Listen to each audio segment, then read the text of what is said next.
เป็นห้องไปเด็กถึงไม่ลึกแล้ว ใส่ไงมาแล้วหวังว่าคือจะได้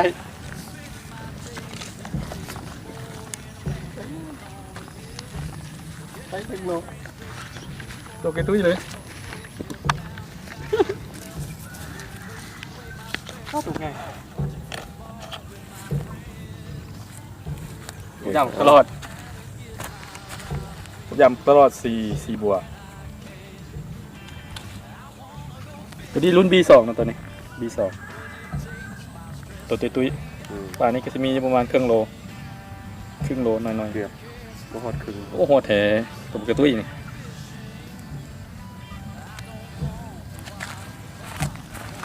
ดูที่ขา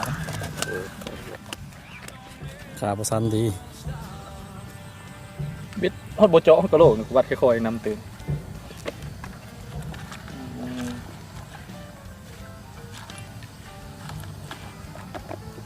เอา B2 B1 หยดลงน้ำตัวจอย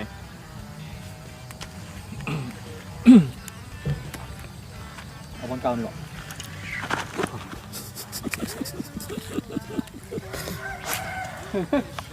โอ้ยตาย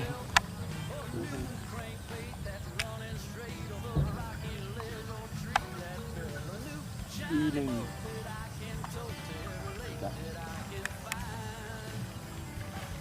อยู่ตื้อ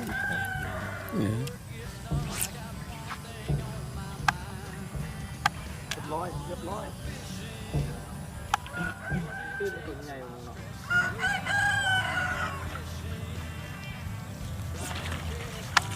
เรียบร้อยอีกแล้วตัวน้อย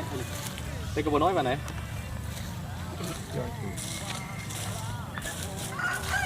B1 ประคอมีแต่หัว B1 ก่อน หัวใหญ่เนาะ หัวใหญ่ ตัวปลาซิว ข้อหัวใหญ่ตัวประตู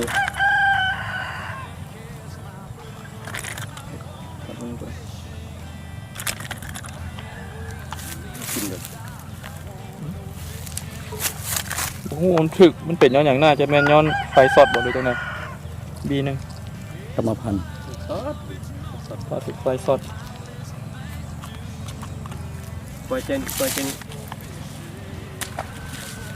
โอ้ลูกผู้ชายตัวจริงได้แล้วกับปล่อย มันจอยเนาะมันที่ใส่ B3 ให้เบิ่งไปเลย B3 พอละตีไม่เขียนนะ ใส่ B3 สีส้มเดี๋ยวบ่มาสีส้มสีแชมพูซะใส่สีแชมพูอะ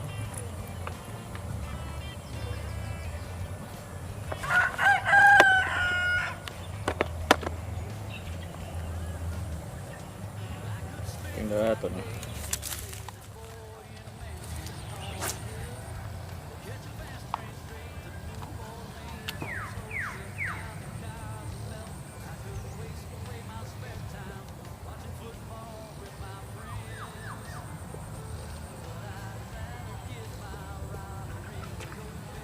ได้เลยเดี๋ยวโอ้ย ผ่านเนาะ มั่นใจว่าตัวมันงามเลยตัวน้อยใช่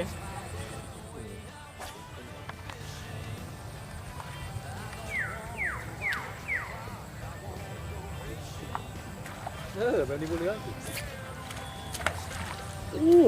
พักไว้ เป็นไงเต็ม โอ้โหไก่เลยลองซูมเอามึงดูว่าไก่ขนาดนั้นได้ไงได้นี่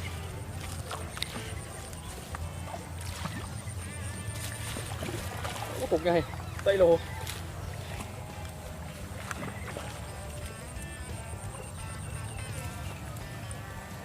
ระดับ จำเดียวครับถึง โอ้ใหญ่กว่า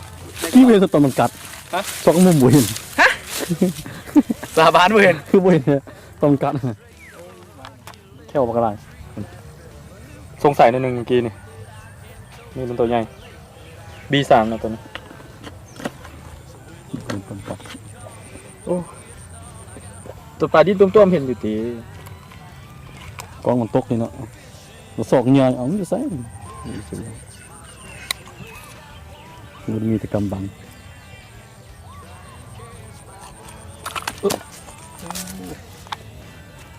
มีการเลือดออกเกิดขึ้นเนาะตลอด